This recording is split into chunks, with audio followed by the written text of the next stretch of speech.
Oi, pessoal. Dando continuidade às nossas aulas de vídeos, hoje a gente vai falar sobre desordens hipertensivas na gestação. Na realidade, os distúrbios hipertensivos permanecem entre os problemas sem solução mais significativos e intrigantes na obstetrícia moderna. E a gente vai falar sobre hipertensão na gravidez. Deixa eu voltar um pouquinho e falar sobre verificação de pressão arterial. O braço direito e esquerdo tem de ficar à altura do átrio. A PA sistólica é o primeiro som de Korotkov. Korotkov foi um médico russo. E a PA sistólica é definida na quinta fase de Korotkov, no caso de persistência das bulhas até o final da desinsuflação do manguito. Deve-se considerar a PA diastólica o abafamento da bulha. É verificada, claro, na artéria braquial. É importante eu falar isso porque às vezes você encontra quem não sabe verificar uma PA. A doença específica da gravidez, com uma incidência de 2 a 5% de todas as gestações. Nós temos dois braços, nós temos a hipertensão induzida na gravidez e temos a hipertensão crônica, aquela mulher que já tinha hipertensão e que engravida. Ou seja, a sua PA já era elevada antes de 20 semanas. E a hipertensão induzida pela gravidez, nós temos a hipertensão gestacional, aquela que não tem proteinúria, e a pré-eclâmpsia, que contém proteinúria. A pré-eclâmpsia pode ser severa, pode ir para a eclâmpsia, ou seja, entra em coma ou tem convulsão, ou para a HELP síndrome. A proteinúria, vocês estão vendo a importância dela aqui, que um pouco mais na frente eu vou desmistificá-la também um pouco, em essa quantidade de importância. A proteinúria é um marcador objetivo que define o amplo extravasamento endotelial sistêmico, o qual caracteriza a pré-eclâmpsia. Ainda assim, quando a PA aumenta de maneira apreciável, é perigoso para a mãe e feto ser ignorada esta elevação, porque a proteinúria ainda não se desenvolveu. 10% das convulsões ocorre antes que a proteinúria seja identificada. Então, você pode ter uma eclâmpsia sem proteinúria. Você pode ter uma eclâmpsia sem a hipertensão, já dizia Sibai, um dos maiores especialistas em hipertensão.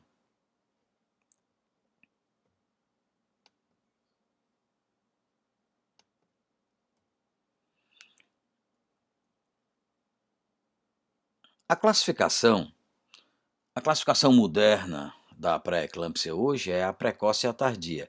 Aquela leve, moderada e grave, que se transformou em leve e grave, hoje nós não utilizamos mais. Utilizamos a pré-eclâmpsia precoce e a pré-eclâmpsia tardia. A pré-eclâmpsia precoce ocorre entre 5% e 20%, graças a Deus. E já a tardia é aproximadamente em 80%. São doenças diferentes. São placentas que têm patologias diferentes, tá? A precoce é associada a um acentuado crescimento intraútero restrito, com uma alta morbidade e mortalidade materna, uma grande taxa de complicações perinatais, requer a resolução do parto relacionada ao defeito da invasão trofoblástica e que a gente detecta isso ao Doppler. É uma fisiopatologia placentária. A tardia, após 34 semanas, tem o menor risco fetal e materno. Normalmente você tem um peso adequado, resultado geralmente favorável, mas relacionado a fatores maternos como doenças pré-existentes, ou seja, o índice de massa corpórea aumentado, uma idade avançada, associada a uma hipertensão, um diabetes mellitus também. Então, nós vamos ter a hipertensão arterial crônica quando eu tenho uma PA elevada antes de 20 semanas de gestação. Estou fazendo aqui uma repetição do que eu acabei de falar. Uma hipertensão gestacional, ou seja, uma PA sistólica maior ou igual a 140, uma diastólica maior ou igual a 90, em 2 aferições após 20 semanas da gravidez. Tá? Sem proteinúria. Isso define a hipertensão gestacional.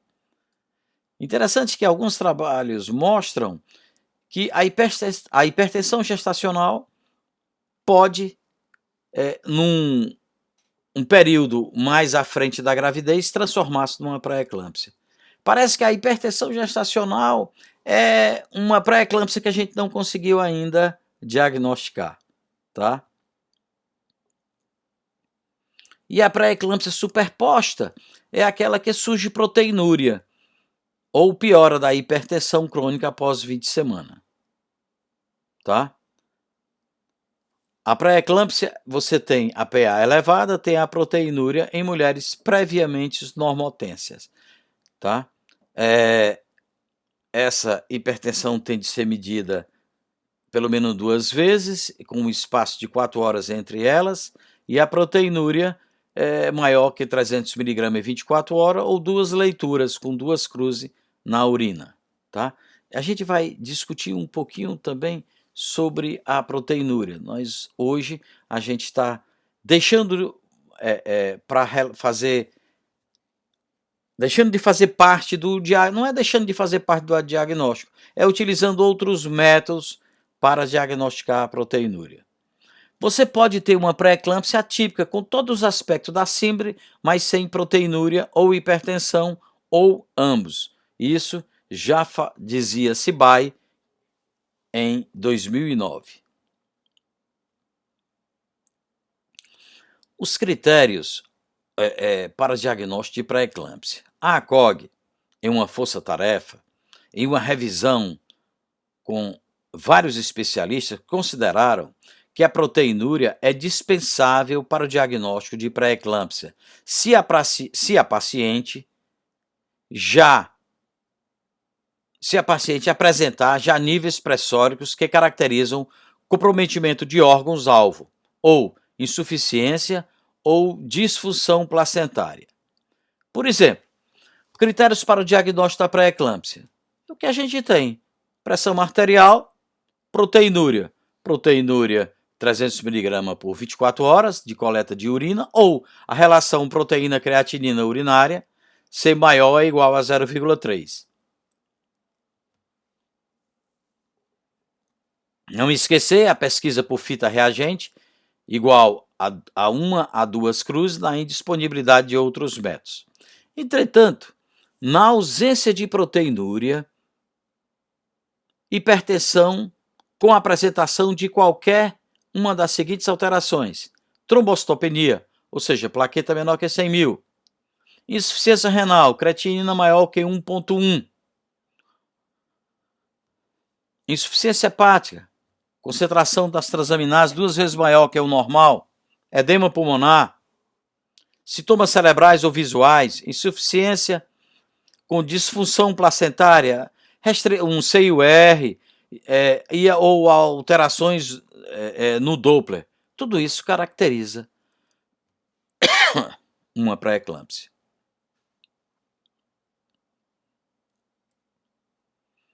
Importante, há uma tendência hoje em substituir o exame de proteinúria de 24 horas por um exame relação proteína-creatinina urinária. Mais fácil, barato, com sensibilidade importante, suficiente para identificar a proteinúria. Tá? Uma relação maior ou igual a 0,3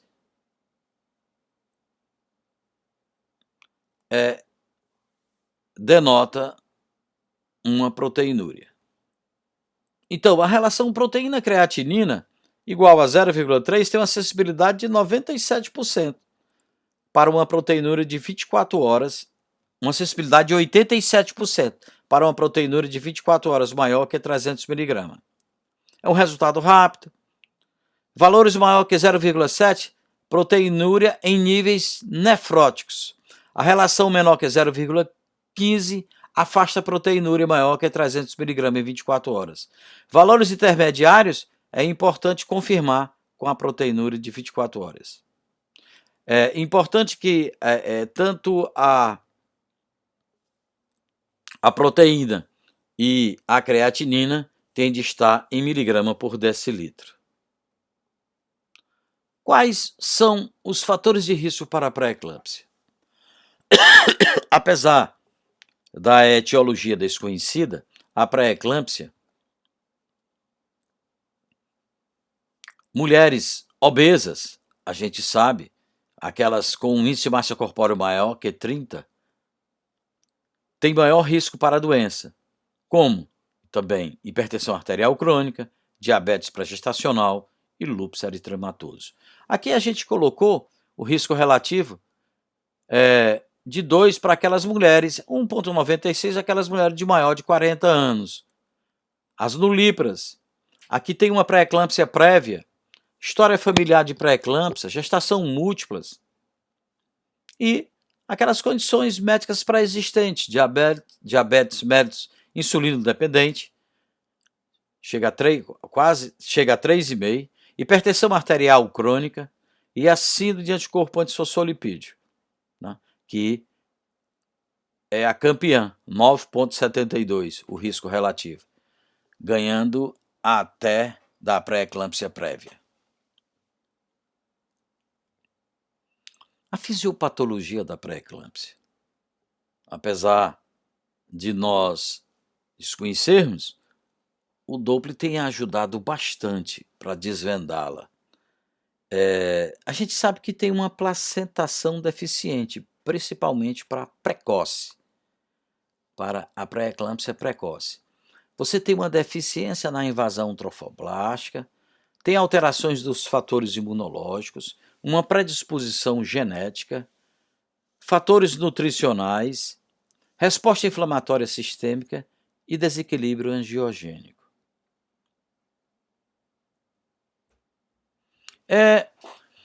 Esse modelo de patogênese da pré-eclâmpsia, nós vamos avaliar uma doença trofoblástica, uma invasão trofoblástica deficiente, tá?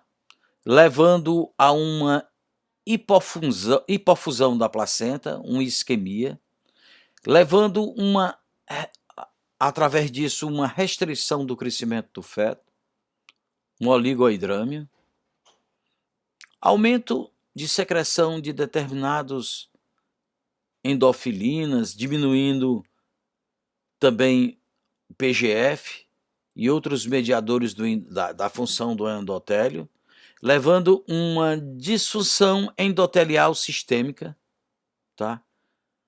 Levando a hipertensão, a hemólise, a edema, a isquemia e necrose hepática, alterações do endotélio, alterações do endotélio glomerular, levando a proteinúria e insuficiência renal, tá? A pré-eclâmpsia, nós podemos dizer que é caracterizada por um estado de hipercoagulabilidade, vasoespasmo, coagulação intravascular, microtombos em vários órgãos e fluxo uteroplacentário inadequado. Isso foi dito em 1998.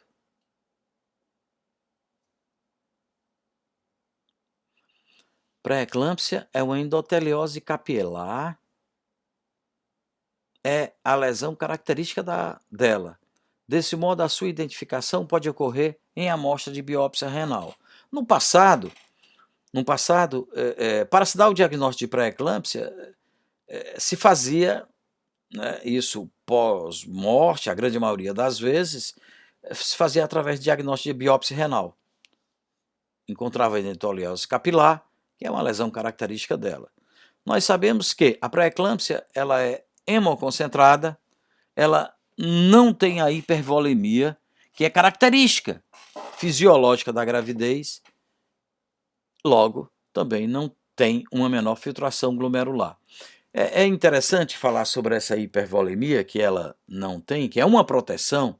Toda grávida apresenta a hipervolemia, um aumento da volemia a partir de 28 semanas, chega a 50%, 60% o aumento dessa hipervolemia, que é uma proteção para preservação da espécie, né? Então, às vezes a gente, acompanhando o residente,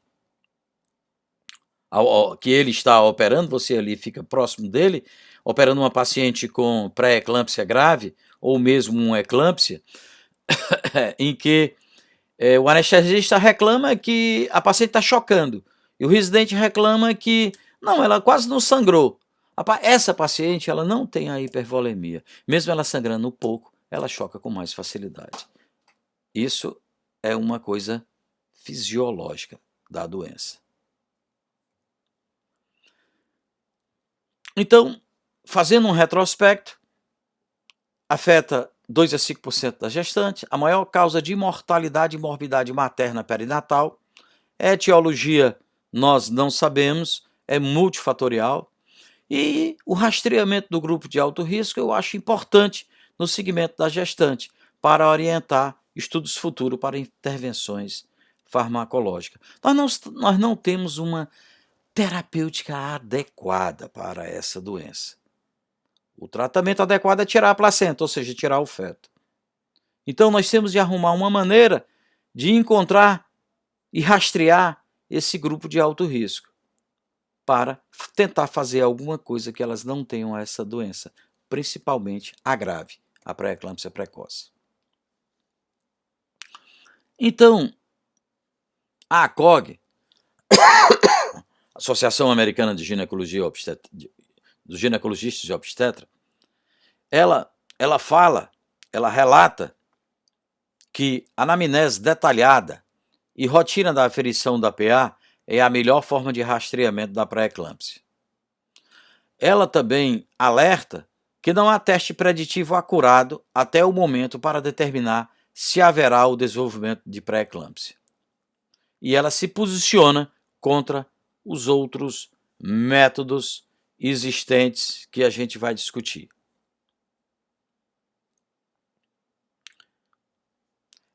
Tanto a ACOG, ela utiliza para encontrar essas pacientes de alto risco, são aquelas pacientes, tanto a ACOG como o NICE, né? Doença hipertensiva em gestação anterior, define, doença renal crônica, hipertensão crônica, diabetes mellitus, lúpus e SAF. Esse é o grupo de risco da ACOG para ser usado o ácido acetil salicílico.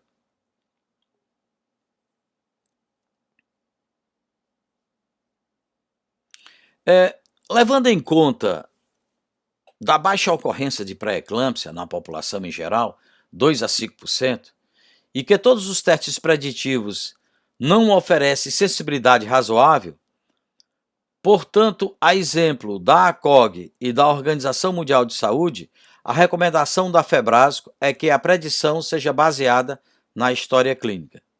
Então, a história clínica materna é o melhor método de predição da pré-eclâmpsia. ACOG, Organização Mundial de Saúde e Febrasco. Isso é a determinação dessas entidades da área de ginecologia e obstetrícia.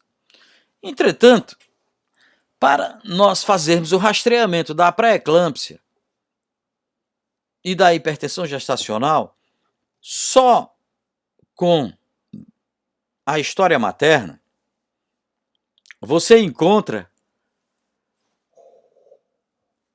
aproximadamente 40% da pré-eclâmpsia e da hipertensão gestacional. Hipertensão gestacional chega, eu acho que a metade, a 20%. Tá? Se você associar a PA, você chega a 60%. Se você associar, além da pressão, o Doppler da artéria uterina, você chega a 70%. E se você associar o Doppler da artéria uterina mais a bioquímica, você chega a quase 90%. Então, parece que nós devemos ter um pensamento não só na história materna, não só na história materna e na hipertensão, que chega a 60%, mas buscar um Doppler, buscar realizar a bioquímica para poder identificar essas mulheres que possam ter uma pré-eclâmpsia precoce, que é uma patologia gravíssima. E aqui eu queria mostrar a vocês alguns trabalhos, não são antigos, de 2017, né, mostrando aqui a acurácia, né, avaliando um modelo, né, de screen para pré-eclâmpsia no primeiro trimestre, entre 11 e 13 semanas. Tá? Combinação de fatores e marcadores biofísicos e bioquímicos, em que ele detectou pré-eclâmpsia precoce antes de 32 semanas em 100% das mulheres. Tá? A taxa de detecção. Quase 9.000 pacientes.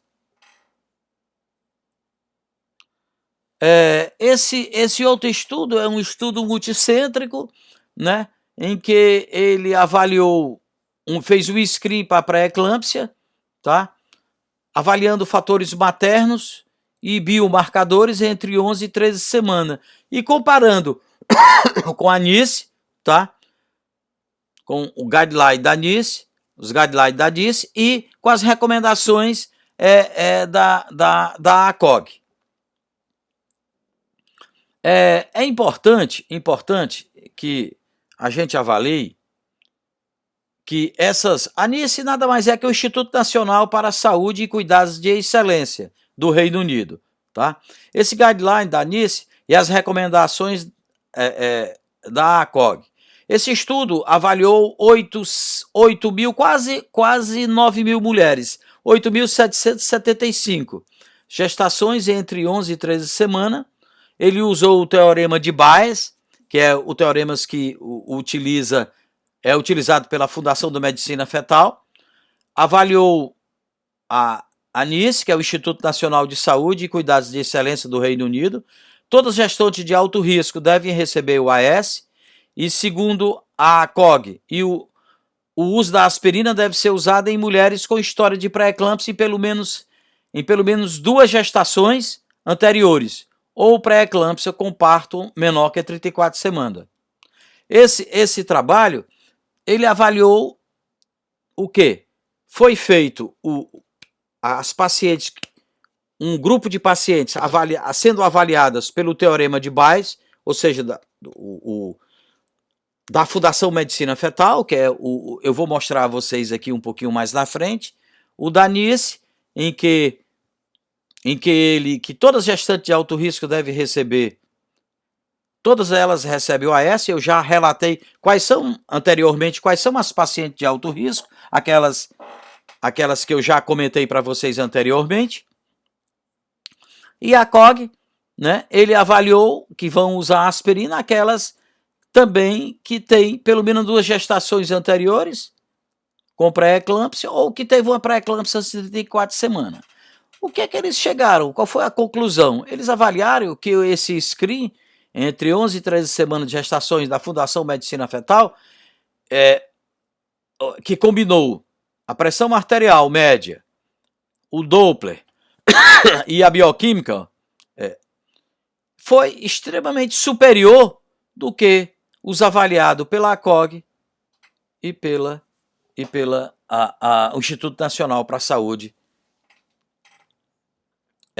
do Reino Unido. Os modelos preditivos da pré-eclâmpsia, levando em consideração a parto menor que 33 semanas, parto menor que 33 semanas, menor que 34 semanas, a Fundação Medicina Fetal, o modelo dela chega a encontrar 100% das pacientes. Já o modelo do Reino Unido, menos de 40%. A ACOG chega um pouquinho mais de 60%, que é o que importa para nós, é detectar essas pacientes precocemente.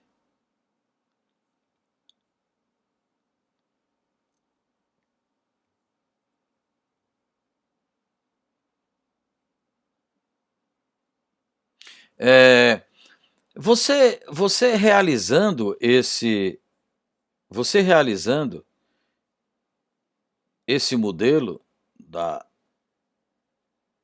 medicina fetal, que é preconizado, você tem condição de detectar essas pacientes. E você detectando essas pacientes, você pode fazer alguma coisa para evitar. E essa alguma coisa nada mais é do que o AS.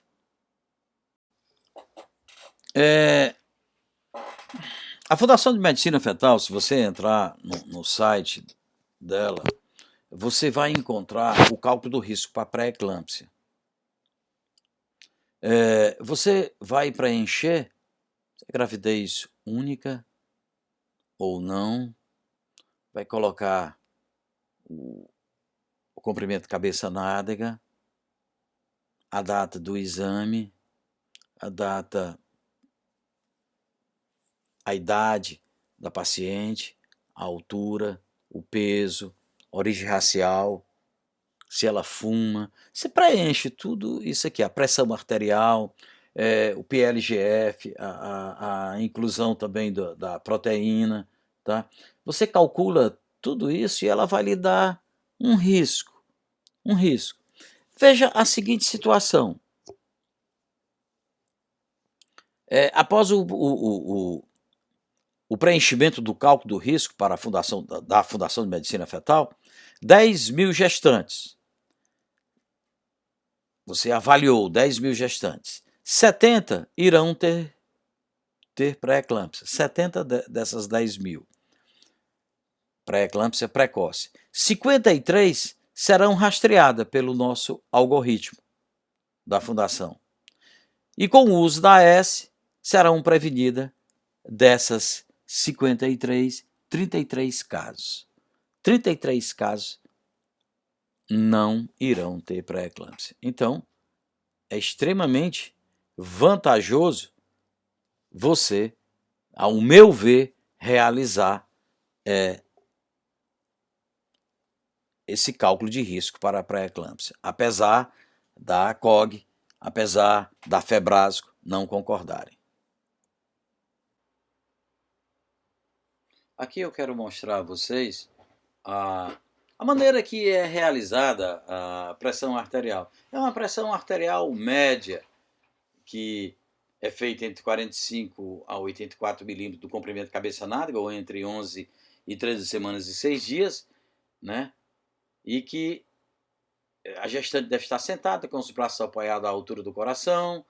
O manguito depende da altura e da medida da circunferência do braço.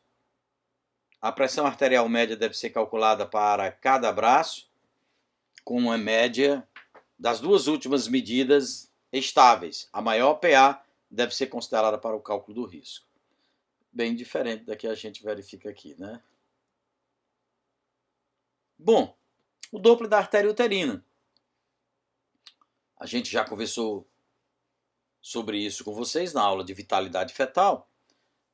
No final do primeiro trimestre, nas mudanças nas artérias espiraladas, se estendem até a junção biométrio decidual. entre 14 e 16 semanas, a invasão trofoblástica progride até a porção intramiometrial das artérias espiraladas, devendo estar estabelecidas até 18 semanas de gravidez. A diminuição do IP no segundo trimestre na artéria uterina reflete desculpem, a invasão trofoblástica adequada. Então, nós trabalhando, calculando o risco, através da medicina fetal, através do screen da medicina fetal de Londres, você tendo um IP no segundo trimestre que vai refletir a invasão trofoblástica adequada, no primeiro trimestre, se o risco for maior que 1/100 ou igual a 1/100, o risco é elevado para um CIUR ou uma pré-eclâmpsia precoce. No segundo trimestre, se você tiver um IP maior ou igual a 1/150, você terá também esse risco maior, tá? Então, esse dado, ele é nos mostrado quando nós preenchemos os dados do programa que eu mostrei anteriormente. Então, aqui está mostrando aqui o risco da doença hipertensiva para pré-eclâmpsia precoce é 1 em 2.132. Você não vai ter menor estresse. Você não vai usar AS para essa paciente. Se tivesse, essa paciente realizou o screen no primeiro trimestre e deu aqui 1/90, você vai fazer o AS mais precocemente possível, normalmente na 14ª semana, até 35 semanas. E, com certeza, os trabalhos mostram que o risco de pré-eclâmpsia vai diminuir. Aqui é um trabalho multicêntrico, duplo cego, randomizado, com placebo controle, em pacientes de alto risco para pré-eclâmpsia, estratificada pelo algoritmo da Fundação de Medicina Fetal. Tá? Em 13 maternidades, no Reino Unido, Espanha, Itália, Bélgica, Grécia e Israel. Os critérios de inclusão: 18 anos ou mais, gestação única, e o rastreio é realizado entre 11 e 13 semanas. Tá? E de exclusão, pacientes que têm doença severa, doenças mentais, malformação, que já usa o AS. Tá? Então, nesse trabalho, nós tivemos 798 pacientes do grupo da aspirina e 822 pacientes do grupo controle. Foi administrado 150 mg de aspirina ao dia, entre 11 e 14 semanas até 36 semanas. O grupo que usou a aspirina, nós tivemos 1,6 de pré-eclâmpsia. E o grupo controle tivemos 4,3 de pré-eclâmpsia. Então a aspirina confere benefício se iniciada até 16 semanas. E a sua prevenção está confinada à pré-eclâmpsia precoce. Ela age bem na pré-eclâmpsia precoce. Conclusão sobre esse trabalho. O uso da aspirina diminui a incidência de pré-eclâmpsia precoce. Forma menos comum, como nós já vimos anteriormente, mas a mais grave. Tá?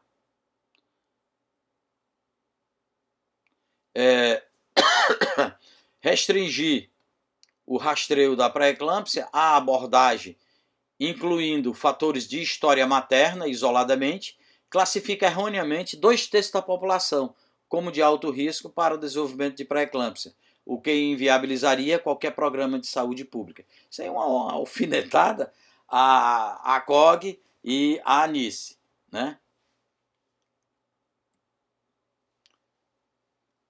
Importante que durante o pré-natal, se nós fizermos o algoritmo do FMF, da Fundação de Medicina Fetal, né, vai nos ajudar bastante a identificar as pacientes de risco. Isso sendo feito no primeiro trimestre, tá?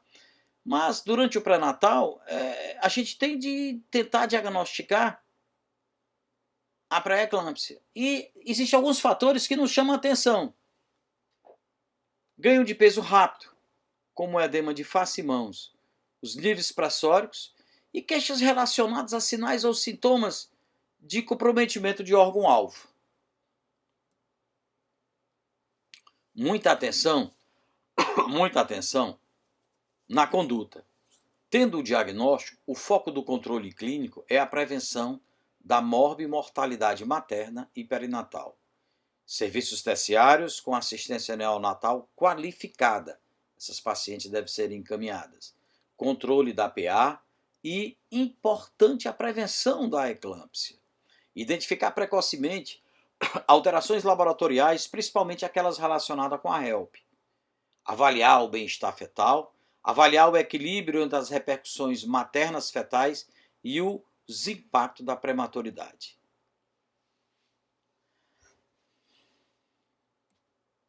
Os exames, não há necessidade de repetição da proteinúria. A dosagem de ureia não deve ser realizada, a não ser que tenha um comprometimento renal. Basta a creatinina. Para avaliar o comprometimento hepático, basta você solicitar o TGO. Dosagem de ácido úrico tem correlação com desfechos adversos. Os exames são realizados semanal, não há necessidade de avaliação repetida da proteinúria, tá?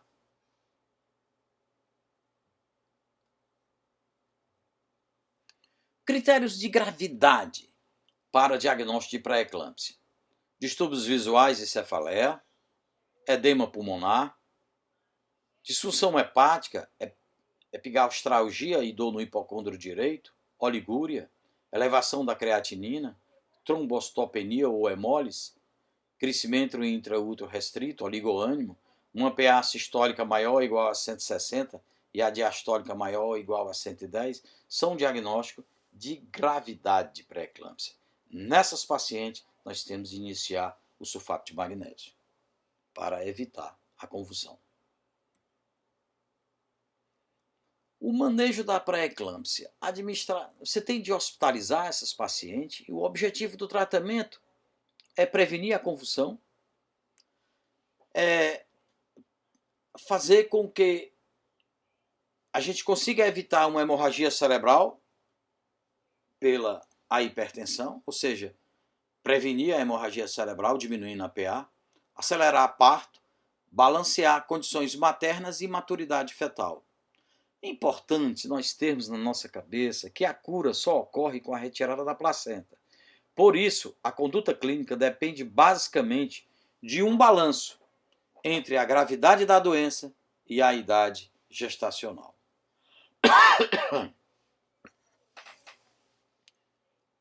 O desfecho para a pré-eclâmpsia, normalmente, é claro que nós preferimos o parto vaginal e, se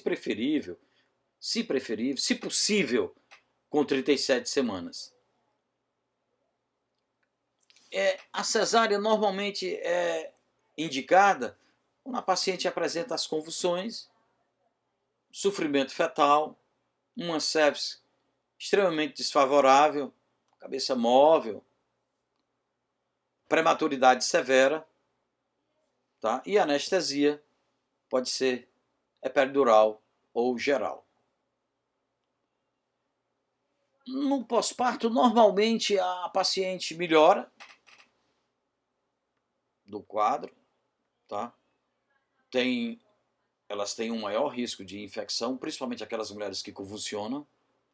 Deve-se continuar o magnésio, que o magnésio ele evita a convulsão, ele é um anticonvulsivante, ele evita. Sulfato de magnésio por 24 horas, continuar o monitoramento dos níveis de sulfato, né? E da PA e da produção de ureia, de preferência a creatinina, controle da diurese. Sulfato de magnésio é o anticonvulsivante preferido.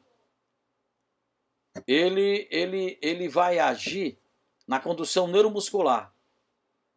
Ele diminui essa condução e também diminui a irritabilidade do sistema nervoso central. Tem um efeito insignificante na pressão arterial. A dosagem que a gente usa, 4 gramas EV lento e 1 grama por hora em bomba de infusão, podendo ser de 4 a 6 a dosagem inicial, né? E você pode utilizar de 1 grama a 2 gramas por hora em bomba de infusão. Nós usamos aqui 1 grama por hora. É importante, como ele é excretado pelo rim, é importante avaliarmos o reflexo patelar, que deve sempre estar presente quando você for trocar a medicação, você sempre avaliar, além de ficar dosando o magnésio no sangue, claro. Avaliar a frequência respiratória, tem de ser maior que 16, tá? E a diurese maior que 25 ml por hora. O risco de parada respiratória é a partir de 12 miliequivalente por litro.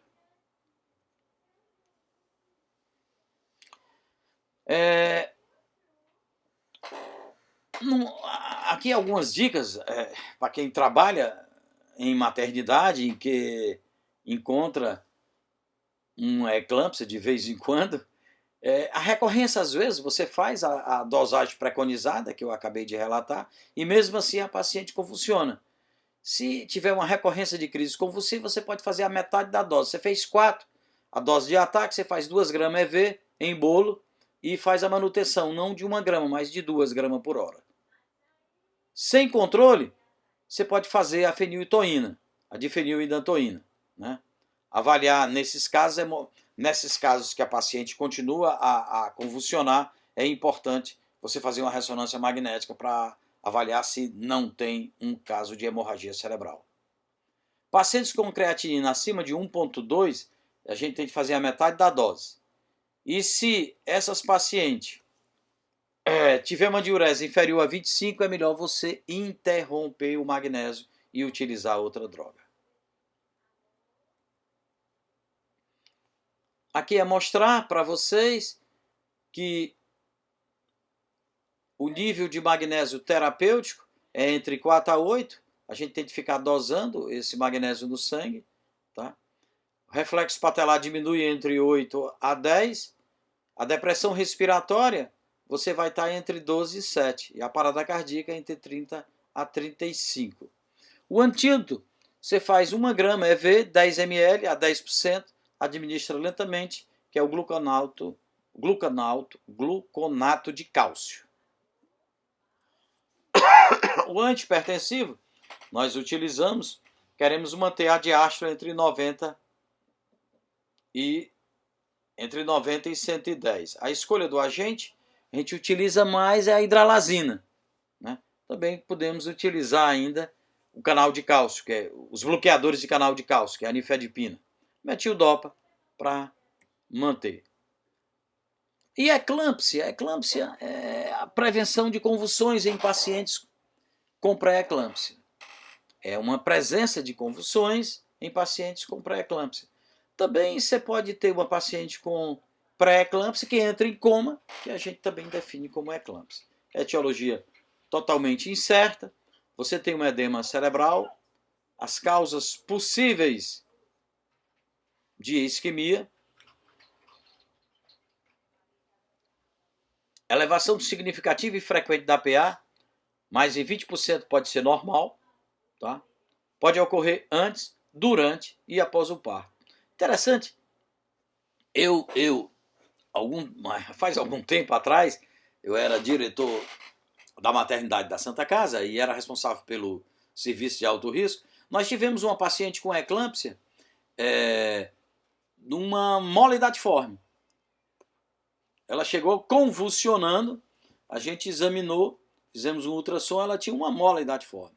Foi feita toda a terapêutica com o sulfato de magnésio e esvaziamos posteriormente essa mola. E ela teve essa convulsão antes de 20 semanas. É o único caso que pode acontecer antes de 20 semanas, quando a paciente tem uma mola idatiforme. Aqui mostrando que é uma doença que atinge rim, atinge cérebro, atinge o sistema hematopoético, atinge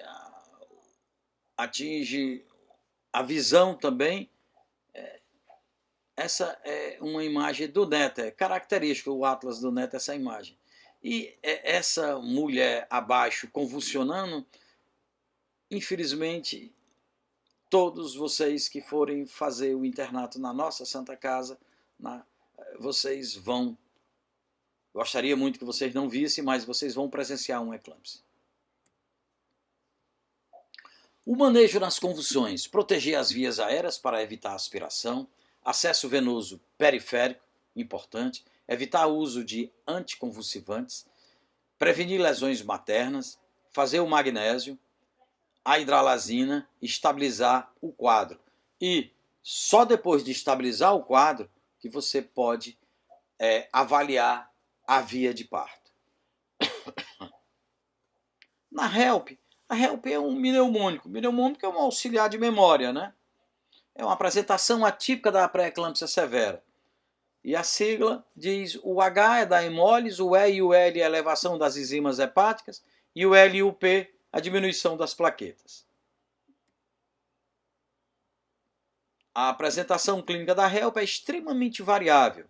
Os achados comuns são dor no quadrante superior direito, epigastralgia, náuseas, vômitos, 85% delas são hipertensão. O período do diagnóstico normalmente é antes do parto e um terço deles pós-parto. O laboratório da HELP você tem um LDH maior que 600, uma bilirrubina total maior que 1,2, um esfregaço periférico anormal, mostrando hemólise. Né? Isso aqui, tanto a bilirrubina como o LDH estão denotando hemólise. Enzimas hepáticas TGO maior que 70 e plaqueta menor que 100. A plaqueta ela é usada para classificar a gravidade das HELP. O manejo dela é similar à da pré-eclâmpsia. A gente tem que estabilizar a mãe, avaliar o comprometimento do feto, avaliar a vitalidade desse feto, determinar também a via de parto. Toda mulher deverá receber o magnésio enquanto houver sintoma da HELP. Normalmente, essas pacientes ficam em UTI obstétricas, né? Infelizmente, nós não temos no nosso meio. O tratamento é em terapêutica em unidade intensiva. As plaquetas nós só vamos repor se tiver hemorragia ou tiver abaixo de 20 mil, e o sulfato de magnésio. Eu quero agradecer a todos e podemos discutir e conversar, tirar as dúvidas através do WhatsApp do nosso grupo. Obrigado.